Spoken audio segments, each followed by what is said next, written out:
When a capitalist economy faces catastrophic breakdown, society arrives at a predictable, high-stakes fork in the road. The market can no longer deliver basic security. Unemployment surges, financial institutions crumble, and the promises of the liberal order evaporate. At that moment, only two real paths remain. We can either democratize the economy and redistribute wealth through socialism, or you can violently shield private wealth through fascism. Mainstream political commentary often presents liberalism and fascism as polar opposites. But history tells a far more uncomfortable story. When pushed to the absolute brink, liberal institutions routinely panic, choosing to partner with fascism as capital's ultimate emergency exit. To see this pivot in action, let's look at the Weimar Republic during the Great Depression.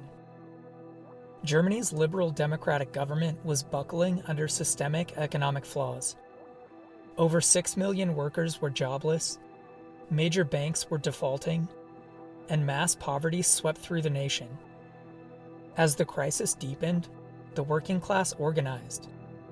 Left-wing trade unions and democratic socialist movements gained massive momentum, demanding structural reform, public housing, nationalizing key industries, and workplace democracy.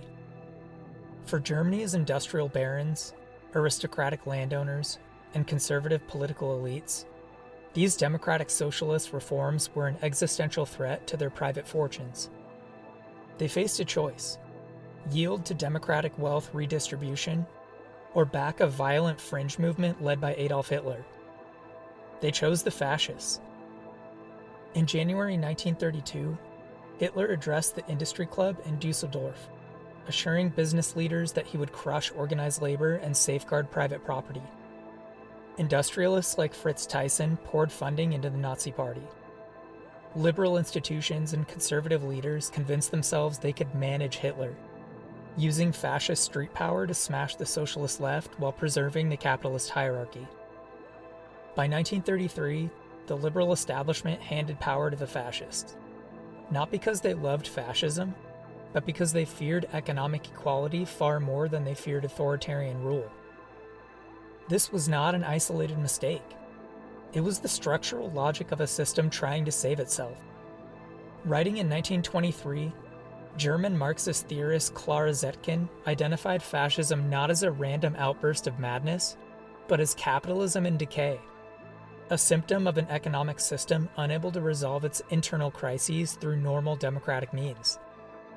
Around the same time, Italian thinker Antonio Gramsci described these moments as an organic crisis, a political interregnum where the old ruling order has lost its legitimacy, but the new society cannot yet be born.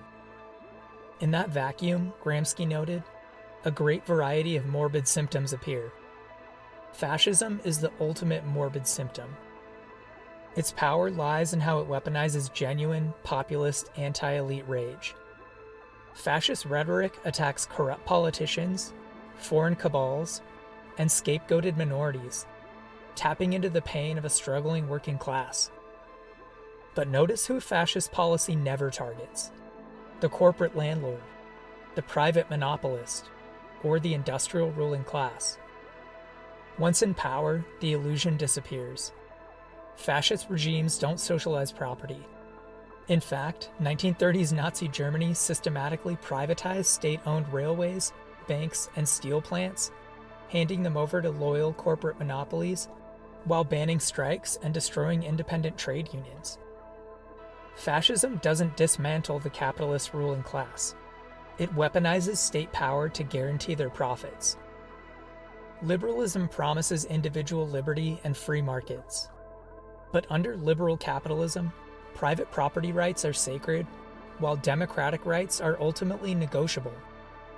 When systemic breakdown forces a choice between economic democracy and private capital, the liberal order routinely sacrifices democracy to shield wealth. Fascism is not the opposite of liberal capitalism. It's the panic response. It redirects popular anger away from systemic exploitation and onto marginalized targets, leaving the power of the ruling class completely intact. Understanding this history matters today because treating fascism as a random anomaly hides its true function. It is what happens when capital panics.